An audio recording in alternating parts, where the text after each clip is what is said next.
But the Prophet ﷺ, when Abu Dhar, radiallahu anhu, the great Abu Dhar, the Sahabi Abu Dhar, the Ghifari, from one of the lower tribes amongst the Arabs, they were looked down upon, Bani Ghifar.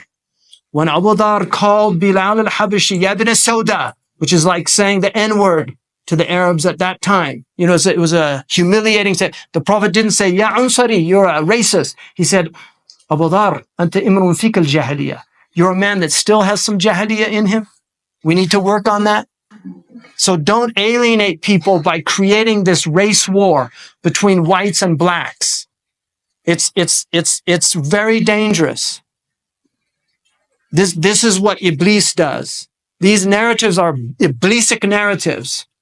Now you've got blacks, there are films, you know, there was a film called 12 Years a Slave. If I was African American and I saw that film, I would just hate white people for the rest of my life. When I wanted to find out who made that film, he was one of the heads of the Israeli intelligence agency, which I find very weird.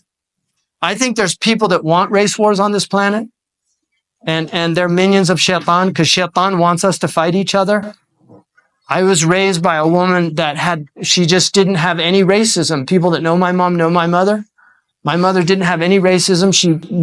She raised us to hate that, of judging people by their skin. She was in the civil rights movement very early on, and I was taught that human beings, color makes no distinction.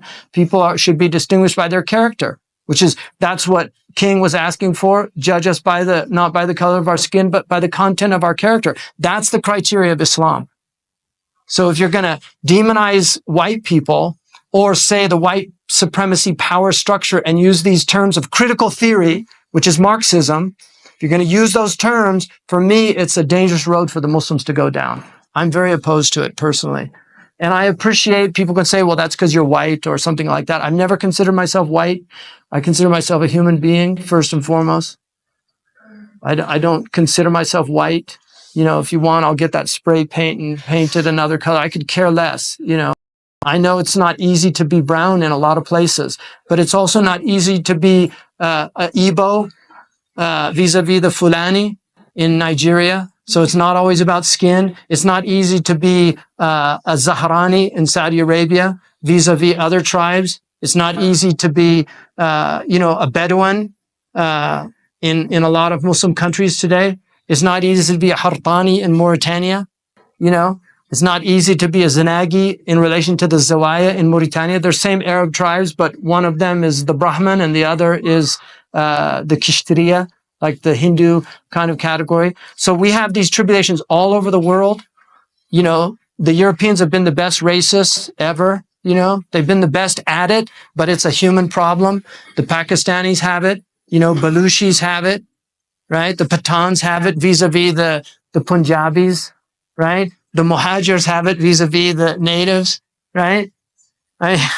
People from Kerala have it vis-a-vis seriously. I mean, if you're in India, the Kerala, man, those guys have a hard time. If you're from Kerala, and they're the nicest people in India. I've never met nicer people than people from Kerala. Bengalis are some of the nicest human beings you'll ever meet. They're gentle people. Man, have they had a hard time? Read the history of East Pakistan and the massacres that happened against the Bengalis. So if you want to start talking about oppression, you know, it's like Gandhi said, if you want an eye for an eye and a tooth for a tooth, you're going to have a blind and a toothless. If that's going to be, you know, our prophet taught us to try to forgive, to move beyond. He didn't even allow, you know, people commemorate, like you have Holocaust commemorations and you have all these commemorations like the Nakba in Palestine, you're remembering always these events. The prophet prohibited that.